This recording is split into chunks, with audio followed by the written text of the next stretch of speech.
For today's video, ating tuklasin ang lihim ng ating mga kababayan na seaman. Ang kwentong ibinahagi ngayon ay base sa experience ng isa nating kababayan mula Isabela. Ito po ang kanyang kwentong hindi mo dapat palagpasin. Ating simulan now na.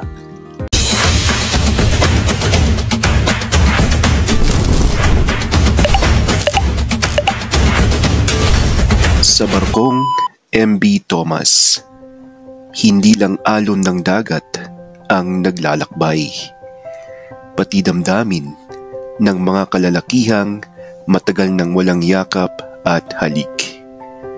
Sa loob ng makitid na kabina, sa gitna ng dagat ng Mediterranean, ay may mga sikretong hindi nababanggit sa logbook. Isa na rito si Jethro. Edad 28. Moreno, tahimik pero matipuno at may mga matang parang laging may itinatago. Siya ang tipo ng lalaking tinititigan ng mga bagong sakay na seaman. Pero sa loob ng 2 taon niya sa barko ay may isang taong palagi niyang sinusulyapan. Si Lebron, isang makulit, palatawa, pero lalaking-lalaki rin ang tindig. May tattoo ng kompas sa dibdib at laging nakasando kahit 10 oras ng gabi. Isang gabing maalinsangan. Lampas 10:00 na noon at tahimik ang buong barko. Ang ilan ay natutulog. Ang iba ay may hawak na cellphone sa common room. Si Jethro ay nasa control room, nagmo-monitor ng radar. Pero ang isipan ay lumilipad.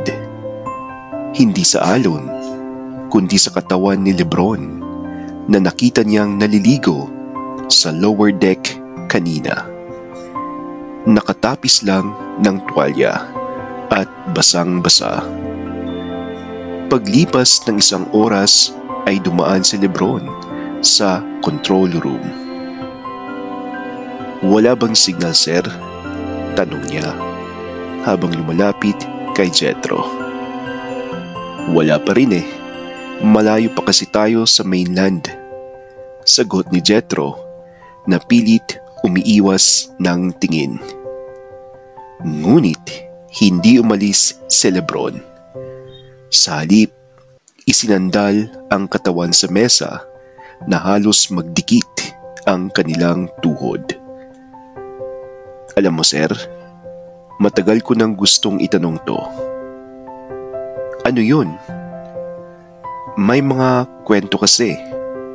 Sabi nila, may mga seaman daw dito na hindi lang trabaho ang hanap kapag nasa gitna ng dagat." Tanong na may mapang-akit na tingin. Tumahimik si Jethro. Hindi niya alam kung biro iyon o patibong. Pero ramdam niyang hindi ito basta salita lang. Nagtama ang kanilang mga mata.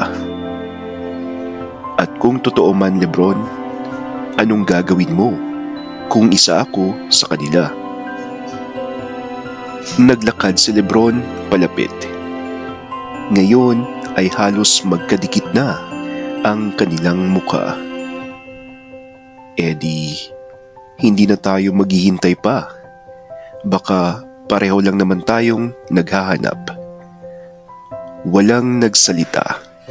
Sunod-sunod ang kabog ng dibdib ni Jethro habang nakatitig sa labi ni Lebron, hanggang sa nagdikit ang kanilang labi.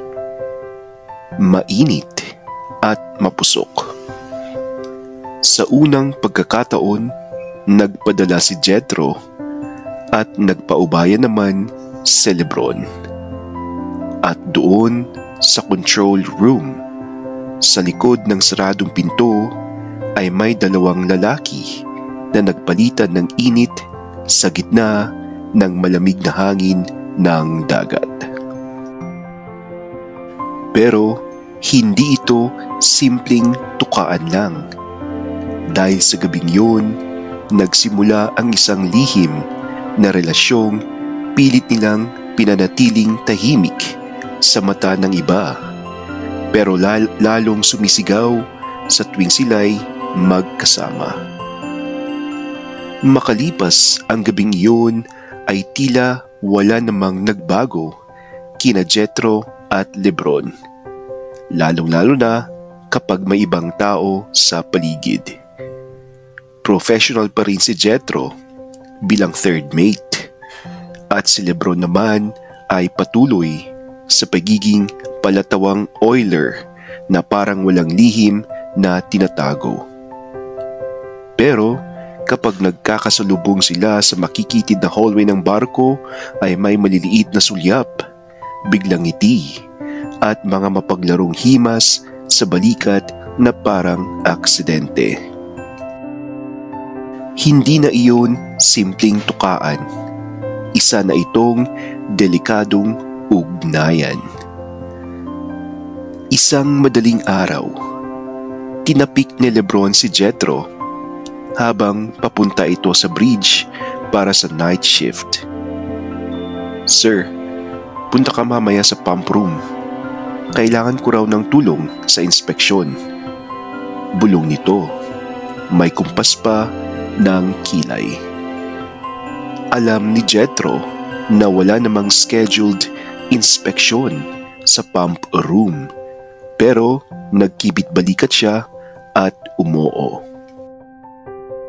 Pagdating ng 3:00 ay naglakad si Jethro papuntang pump room. Tahimik at madilim. Bawat hakbang ay parang tinutulak ng pananabik. Pagpasok niya ay bumungad ang amoy grasa at langis sa hangin. Pero naroon si Lebron. Naka-overall pa rin pero bagyang nakabukas ang zipper. Kita ang pawisang dibdib at ang tattoo niyang kompas. "Baka may CCTV to," bulong ni Jethro. Ngunit nakapako na ang mata sa katawan ni Lebron. "Wala dito, safe to. Dito rin pumupunta yung iba pag gusto ng privacy," sagot ni Lebron habang papalapit. Hindi na nag-aksaya ng oras si Lebron. Mabilis ang galaw at hinalikan si Jethro. Kumapit si Jethro sa bewang ni Lebron, sabay hila pababa ng overall nito. Mabilis, mainit, parang palaging bitin ang bawat sandali. At doon sa pump room, sa pagitan ng mga pipe at drum ng langis, ay pinakawalan nila ang matagal ng init. Matapos ang ilang minuto ay magkayakap silang umupo sa sahig, pawisan at hingal. Tahimik ang paligid maliban sa mahinang ugong ng makina. "Alam mong delikado to," bulong ni Jethro. "Oo, pero mas delikado pag hindi ko pinakinggan tong nararamdaman ko para sa iyo," sagot ni Lebron habang pinipisil ang palad ng binata. Napapikit si Jethro. Hindi niya alam kung hanggang kailan nila kayang itago ang kanilang ginagawa. Pero sigurado siyang hindi na ito basta jugjugan lang, kundi may lalim na ang koneksyon nilang dalawa. Pero sa mga sumunod na araw ay may dumating na bagong sakay. Isang bagong engine cadet, si Michael.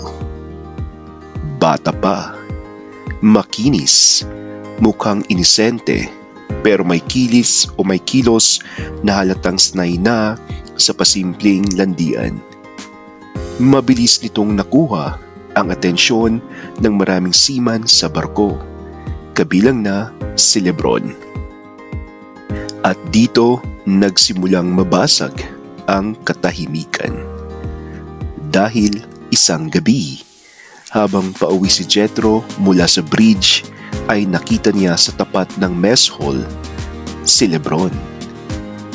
Nakangiti habang kinakalabit sa tagiliran si Michael. Fast forward 2023. Matapos ang aking nasaksihan ng gabing iyon ng pagtataksil, ay iniwasan ko na si Lebron. Alam ko sa sarili ko na tunay akong lalaki at ang nangyari sa amin ni Lebron ay dahil lang sa pangungulila sa aming mga asawa. Sa ngayon, nakauwi na ako ng Isabela at may maliit na negosyo mula sa paglalayag sa barko. May isa na din kaming anak ng aking misis. Samantala, wala na akong balita kay Lebron at kung sila pa din ni Michael ay wala na akong pakialam doon. Ito po ang aking nakakatawang experience habang nasa barko. Isang experience na nagpatunay na totoo ang mga balibalitang kaganapan sa pagitan ng mga kababayan nating nawalay sa kanilang mahal sa buhay.